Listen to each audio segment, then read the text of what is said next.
ట్రోఫీలో భాగంగా పాకిస్తాన్తో జరిగిన మ్యాచ్లో కోహ్లీ 111 బంతులను ఎదుర్కొని 7 ఫోర్ల సాయంతో 100 పరుగులతో నాటౌట్గా నిలిచాడు. ఒంటి చేత్తో భారత్కు విజయాన్ని అందించిన కోహ్లీపై సర్వత్రా ప్రశంసల వర్షం కురిపిస్తుంది.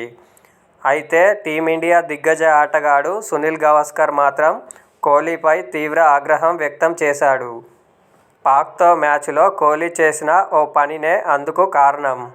పాక్ ఫీల్డర్ విసిరిన ఓ త్రోను కోహ్లీ తన చేతితో సరదాగా ఆపడానికి ప్రయత్నించాడు. దీనిపైనే గవాస్కర్ మండిపడ్డాడు. ఒకవేళ ఆ సమయంలో పాక్ ఫీల్డర్ అప్పీల్ చేసి ఉంటే కోహ్లీని అబ్స్ట్రక్టింగ్ ద ఫీల్డ్ కింద అంపైర్లు కోహ్లీ అవుట్గా ప్రకటించేవారు.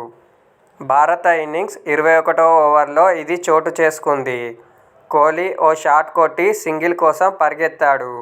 అదే సమయంలో బంతిని ఆపిన ఫీల్డర్ నాన్ స్ట్రయికింగ్ ఎండ్ వికెట్ల వైపుగా త్రో వేశాడు.